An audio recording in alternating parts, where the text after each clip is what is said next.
Assalamualaikum warahmatullahi wabarakatuh. Perkenalkan, nama saya Napiska Adinda dari Prodi Pendidikan Guru Madrasah Ibtidaiyah kelas 2H. Di sini saya akan menyampaikan materi tentang listrik dengan dosen pengampu Ibu Pizadora Silpa Pertiwi. Listrik adalah muatan yang mengalir dari potensial tinggi atau kutub positif menuju potensial rendah atau kutub negatif dalam suatu rangkaian listrik. Perbedaan potensial ini disebut dengan tegangan atau potensial listrik. Rangkaian listrik adalah susunan komponen-komponen listrik yang dihubungkan dengan sumber listrik sehingga dapat menghasilkan arus listrik. Rangkaian listrik sederhana terdiri dari baterai, kabel, sakular, dan lampu. Berdasarkan susunannya, rangkaian listrik dibedakan menjadi yang pertama, rangkaian seri. Disusun berurutan atau tanpa cabang. Yang kedua, ada rangkaian paralel yang dihubungkan secara berjajar dengan beberapa cabang. Dan yang ketiga, disebut sebagai rangkaian campuran, yaitu rangkaian antara seri dan paralel. Baterai berfungsi sebagai sumber listrik. Baterai memiliki dua kutub, yaitu kutub positif dan kutub negatif. Arus listrik kemudian mengalir dari kutub positif ke kutub negatif melalui kabel. Arus listrik yang melewati lampu akan diubah menjadi energi cahaya sehingga lampu bisa menyala. Kira-kira apa ya fungsi sakelar pada rangkaian listrik? Coba deh ingat-ingat sakelar yang ada di rumahmu. Apakah untuk memutus dan menyambungkan arus listrik, menghantarkan arus listrik, atau sebagai sumber energi listrik? Yap, 100 buat kamu. Fungsi sakelar adalah untuk memutus dan menyambungkan arus listrik.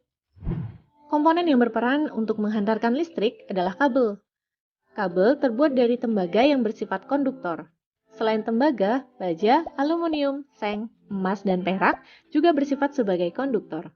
Sebaliknya, benda-benda yang tidak bisa menghantarkan listrik disebut sebagai isolator.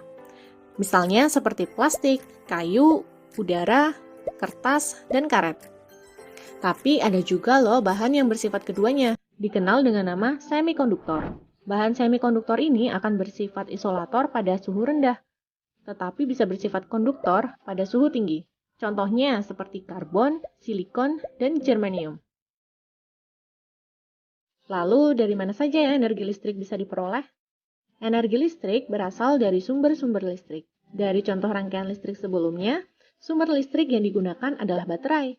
Baterai bisa menyimpan energi kimia yang bisa diubah menjadi energi listrik. Baterai ada dua jenis, baterai sekali pakai yang bisa digunakan pada remote atau jam dinding, dan baterai yang dapat di-charge atau diisi ulang seperti yang ada pada laptop ataupun selmu. Kira-kira sumber energi listrik apa lagi ya yang berasal dari energi kimia? Aki, dinamo, atau generator? Bener banget, jawabannya adalah aki. Aki berfungsi sebagai penyuplai listrik pada kendaraan.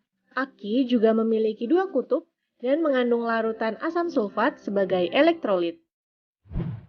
Dinamo dan generator juga termasuk sumber listrik loh. Tapi kedua alat tersebut mengubah energi gerak magnet menjadi energi listrik. Prinsip ini mirip dengan penemuan Michael Faraday. Magnet pada generator dapat berputar karena adanya gerakan dari turbin atau kincir.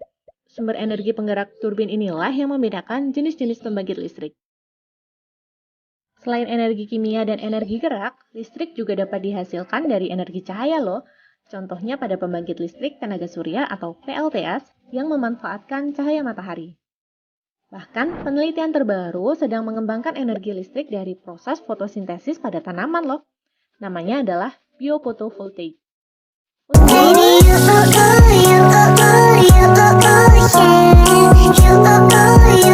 You